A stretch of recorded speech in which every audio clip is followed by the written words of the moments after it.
Ada hari-hari di mana hidup terasa berjalan cepat, tapi gue ngerasa diam di tempat. Rutinitas kerja datang tanpa jeda, pagi ke pagi, malam ke malam, seolah semua harus selesai tepat waktu kecuali urusan diri sendiri. Capek di fase ini bukan lagi soal fisik. Badan masih kuat berdiri, tapi pikiran pelan-pelan penuh oleh hal-hal yang gak kelihatan. Sampai akhirnya gue sadar, mungkin yang gue butuhin bukan jawaban, tapi jeda. Jeda dari bising, jeda dari tuntutan, jeda dari lampu kota yang terlalu terang. Gue naik ke tempat yang tinggi, ke pegunungan yang dingin, di mana kabut turun tanpa tergesa-gesa. Dari sini city light terlihat kecil, dan masalah yang tadi terasa besar ikut mengecil perlahan. Di dalam tenda yang sederhana, gue belajar satu hal: tenang itu bukan tentang pergi jauh, tapi tentang memberi ruang buat diri sendiri untuk bernapas. Camping bukan tentang lari dari kenyataan. Justru disinilah gue belajar menerima bahwa hidup memang gak selalu rapi, tapi selalu bisa dijalani pelan-pelan. Di antara dingin, kabut, dan sunyi, gue nemuin ulang rasa syukur yang sempat hilang. Perjalanan ini bukan tentang kemana gue pergi, tapi tentang bagaimana gue pulang dengan hati yang lebih tenang. Tanpa rencana yang rumit, gue memilih satu tempat bernama TKP Camping Ground.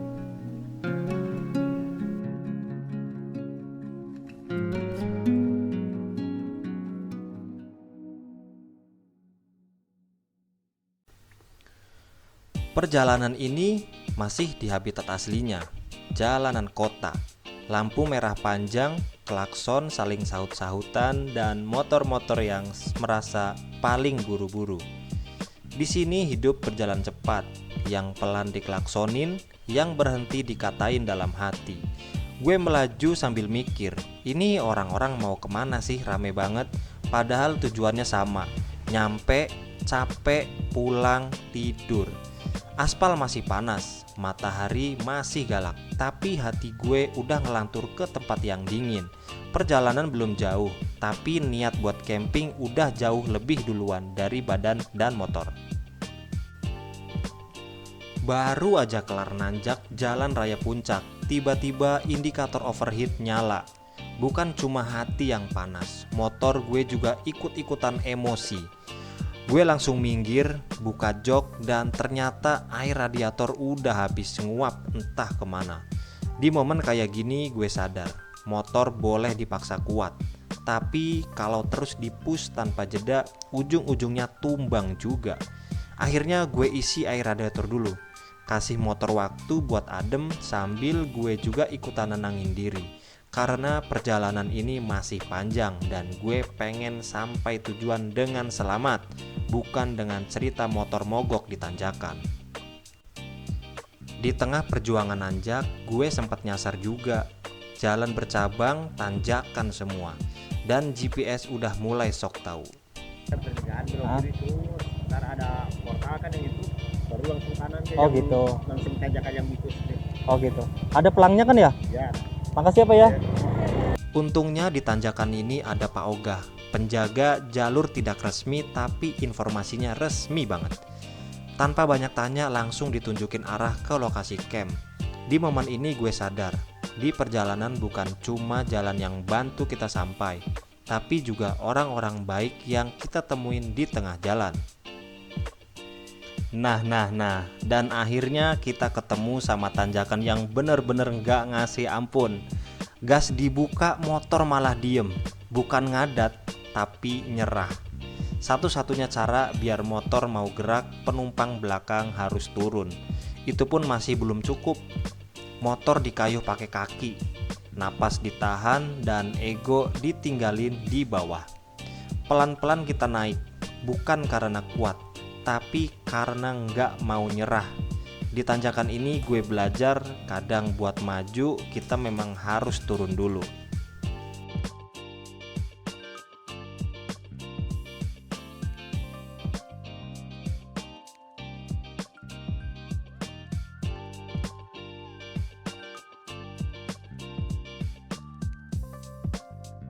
Makasih Pak. Pak, yang tempat camping di atas ya masih ya? Masih ada di atas. TKP ya? Ya. Oh, makasih ya Pak. Jauh Om. Iya, makasih Pak.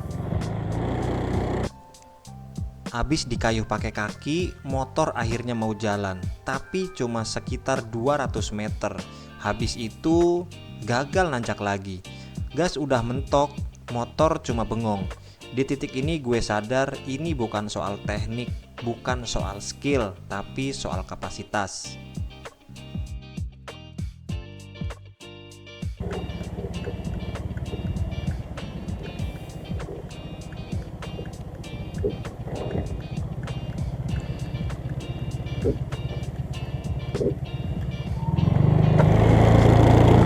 Di kondisi kayak gini gue nggak bisa asal gerak. Akhirnya motor gue posisiin melintang di jalan, bukan buat gaya, tapi biar nggak mundur ekstrim.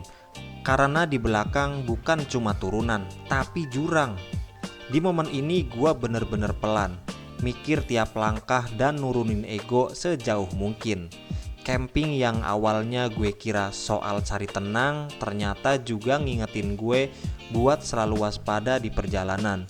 Pelan, aman, dan tetap sadar, karena sampai tujuan itu penting, tapi pulang dengan selamat jauh lebih penting.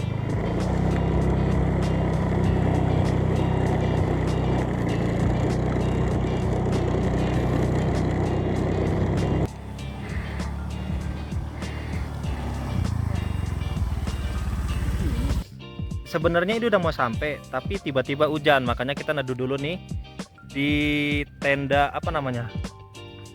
Di gubuk. Jadi kita istirahat dulu di gubuk sebentar buat ngeredain hujannya, tapi lihat kabutnya luar biasa tuh. Oke, habis ini kita lanjut ke lokasi campnya. Habis istirahat sebentar, gue lanjutin lagi perjalanan. Katanya sih tinggal 20 meter. Jalannya setapak, cuma muat satu motor. Kanan itu kebun sawi putih kayaknya. Namanya apa gue nggak tahu, yang penting bukan jurang. Dan begitu lewat kebun itu, akhirnya gue nyampe di parkiran. Di titik ini rasanya pengen turun, terus sujud syukur. Kayak abis lolos dari cobaan hidup edisi tanjakan ekstrim. Dari parkiran kita lanjut ke lokasi registrasi. Berapa Mang, 2 orang? 2 orang sekarang 25 per 50 Pak. 50 berarti. Iya, sama per kilometernya 5.000 jadi 55. Ada uang kos Kak? Nggak ada nih. Bayar terima ya? Ya. Ada. KTP dong nongkono.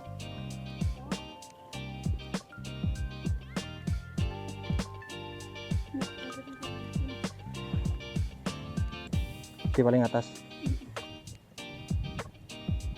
Nih. Ya. Yo.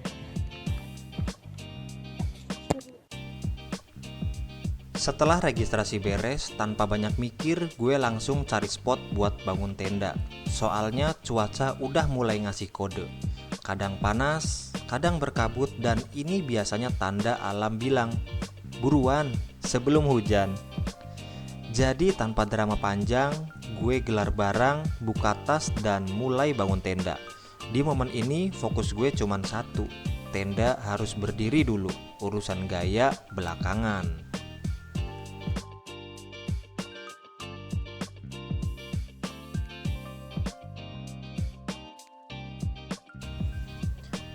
Setelah tenda dan flysheet akhirnya berdiri dengan selamat, masuk ke fase berikutnya, yaitu urusan interior. Di titik ini tugas gue pelan-pelan diambil alih istri. Tas dibongkar, barang dikeluarin satu-satu. Tiba-tiba tenda yang tadinya kosong berubah jadi rumah sementara. Gue cuma bisa minggir sambil lihat kagum. Karena kalau soal ngatur isi tenda, logika gue kalah jauh. Gue mikirnya cuma yang penting muat. Kalau istri mikirnya harus rapi, harus gampang diambil, dan jangan bikin ribet nanti malam. Dan di momen itu gue sadar, camping bukan cuma soal alam, tapi juga soal kerjasama. Jadi gue mau cerita sedikit soal camping di TKP ini ya. Jadi lokasinya itu sebelahan banget sama yang namanya Bukit Cita-Cita, terus Bukit Rindu.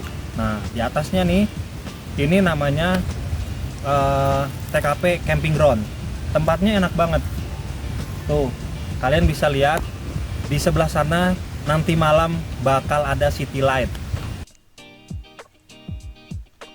Sambil nunggu suasana agak tenang, gue muter bentar keliling area tenda. Di sini ternyata ada perkebunan tomat, rapih banget barisannya, kelihatan dirawat serius.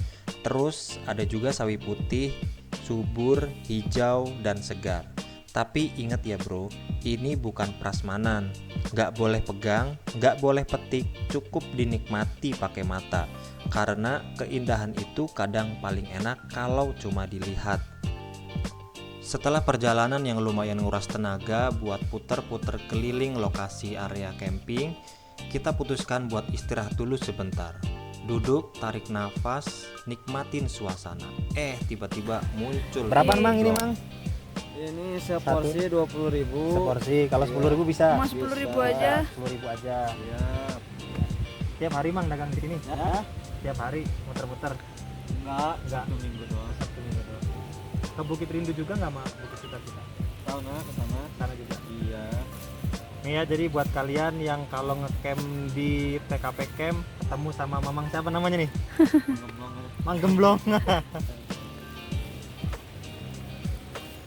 Dah. Langsung dong cobain. Oke ya. Nih. Wah, masih anget ternyata. Kita cobain dulu ya.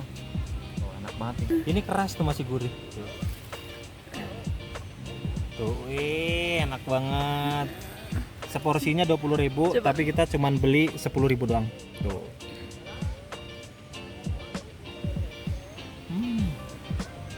Enak banget.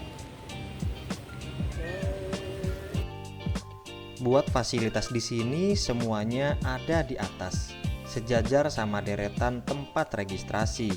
Ada toilet, ada musola, sama warung kecil yang apa adanya.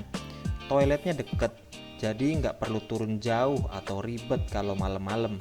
Musolanya juga satu area, cukup buat ibadah dengan tenang.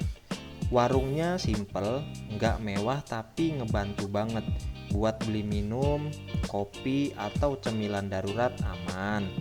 Intinya fasilitas di sini lengkap secukupnya, nggak berlebihan, tapi cukup buat camping nyaman. Apalagi buat yang bawa motor.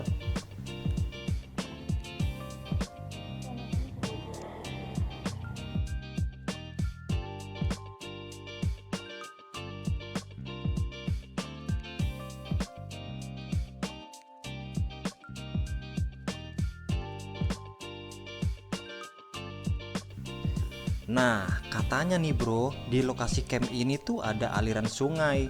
Dan ternyata bener, gue telusurin pelan-pelan. Jalannya emang rimbun, tapi masih aman sebenarnya. Cuma tiap gue maju satu langkah, selalu ada peringatan.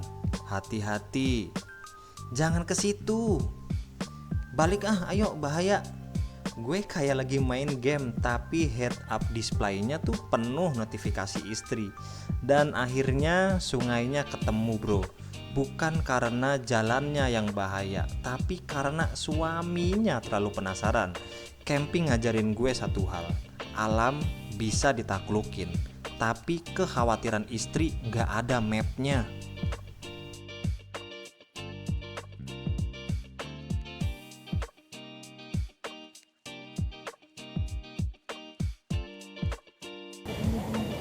Oke guys, jadi ini kondisi udah jam 5:51.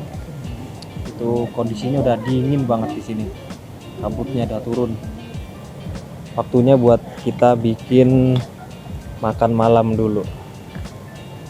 Kita mulai dari yang paling simple, yaitu masak nasi. Setelah capek muter sana sini, waktunya fokus ke kebutuhan paling dasar perut. Gue mulai dari yang paling aman dulu, masak nasi. Masak nasi dalam bambu bakar kayu, anjay. Kompor dinyalain, doa dipanjatkan, semoga api stabil dan gas nggak drama nih. Sambil nunggu nasi, lanjut ke menu sederhana tapi penuh cinta, yaitu tempe. Tempenya gue belah, gue sayat-sayat pelan-pelan, biar nanti tuh bumbunya ngeresep pas lagi direndam di air kaldu. Lanjut gue potong-potong, dan abis itu gue rendam di air yang sudah dicampur penyedap. Nggak ribet, nggak shock jadi chef. Yang penting nanti pas digoreng rasanya bisa bikin lupa dinginnya gunung. Cuaca makin dingin, kabut mulai turun pelan-pelan. Langit juga makin gelap, tapi dapur hampir aja keceplosan. Tapi dapur lapangan nggak boleh tutup. Tangan mulai kaku nih, jaket udah rapet. Tapi urusan perut nggak bisa nunggu cuaca baik. Di kondisi kayak gini, masak bukan soal enak atau enggaknya, tapi soal bertahan hidup dan bikin badan tetap anget. Angin lewat, api goyang, tapi selama kompor masih nyala, dapur camping ini tetap jalan.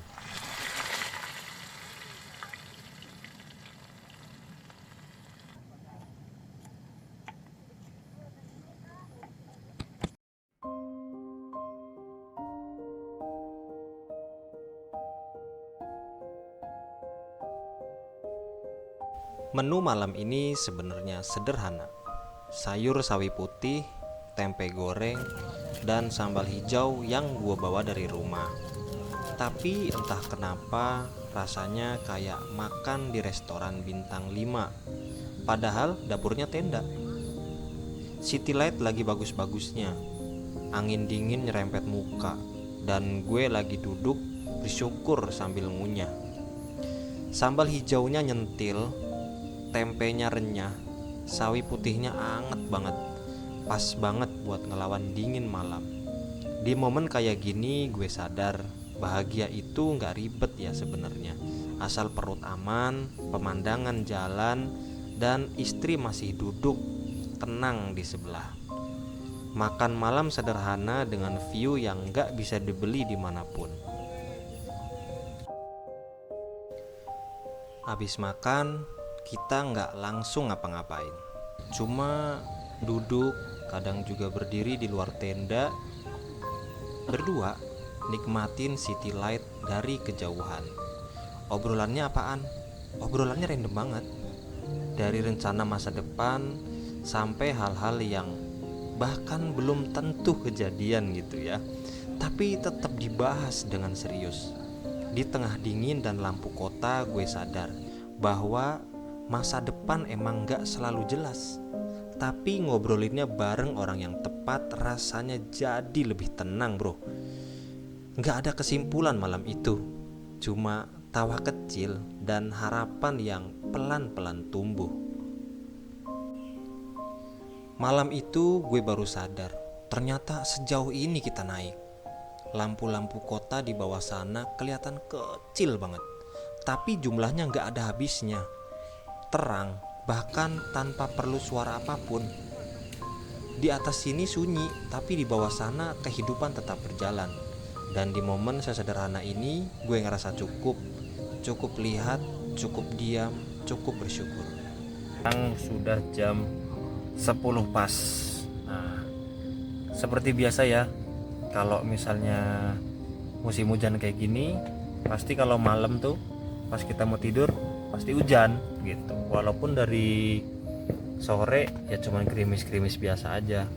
Nah, hari ini kita udah selesai buat keliling lokasi, terus juga kita udah selesai makan. Nah, sekarang waktunya kita tidur gitu ya. Sampai jumpa lagi besok pagi.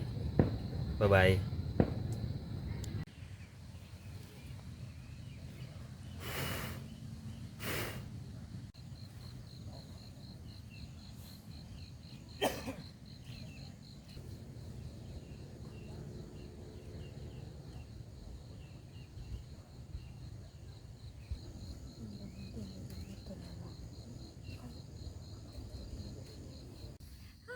Selamat pagi teman-teman semuanya. Buat kalian yang belum pernah ke TKP Camping Ground, jadi gua kasih tahu Kalau misalnya kalian bawa mobil, nah parkirnya di sini nih. Tuh, jadi kalau motor itu bisa langsung masuk ke sana, terus ke sana, nah sampai turun sana. Di sekitaran sini itu ada perkebunan tomat nih, rapih banget sampai sana. Nggak tahu ini punya siapa. Cuman ke bawah lagi itu ada tanaman sawi putih yang biasa kalian temuin di tukang sayur. Nah, ke bawah lagi ada kebun tomat lagi, terus ke bawahnya lagi itu ada tempat camping lagi. Jadi lokasi campingnya banyak. Di sini sebelahan.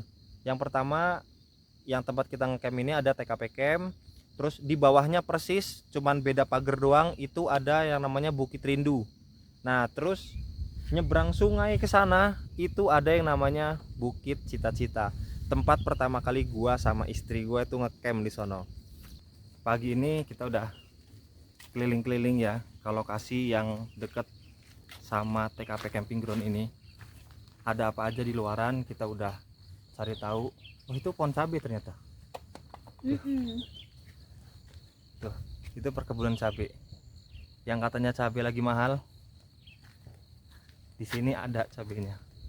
Nah, kita kemarin waktu berangkat itu sempet trouble ya, kendaraan motor kita tuh sempet overheat karena dari bawah sampai ke lokasi dekat camping ground ini itu nanjak terus.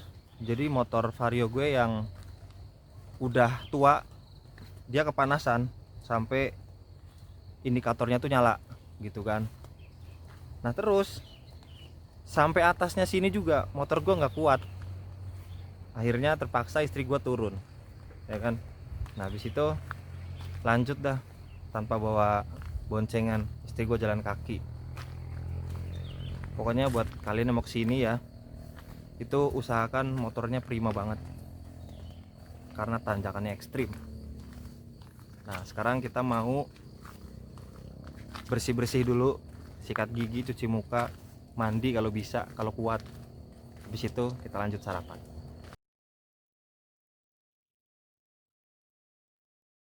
Pagi di sini nggak datang dengan suara bising, cuma dingin yang pelan-pelan mengingatkan, hidup nggak selalu harus ngebut. Kadang yang kita butuhin bukan soal jawaban, tapi waktu sebentar buat diem, buat ngopi, dan narik napas lebih panjang. Sarapan pagi kali ini simple banget. Risol, kopi hangat, dan udara dingin yang nusuk tapi nikmat. Nggak ada menu mahal, tapi rasanya lengkap. Di tempat kayak gini gue sadar, bahagia tuh kadang cuma soal perut kenyang dan pikiran yang gak ribut. Belum sempat bilang nikmat, alam udah nambahin efek suara. Kopi masih anget, hujan mulai rapet, dan pagi jadi makin lengkap. Kadang hujan bukan gangguan, tapi bonus dari semesta. Akhirnya kita terjebak di dalam tenda, cuma nunggu sambil makan mie panas.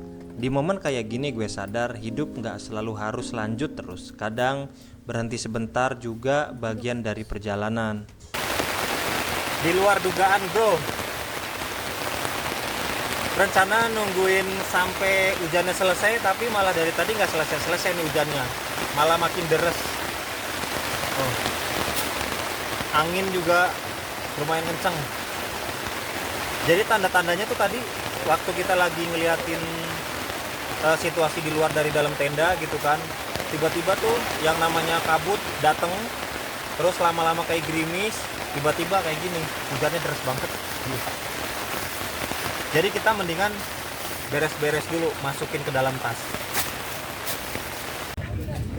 Oke, berhubung sekarang udah jam 11:26 dan gue tuh harus cepet-cepet sampai ke rumah karena besok gue harus kerja lagi nih, ya kan? Ikutin terus perjalanan kita selanjutnya. Jangan lupa like, komen, dan subscribe. Dadah!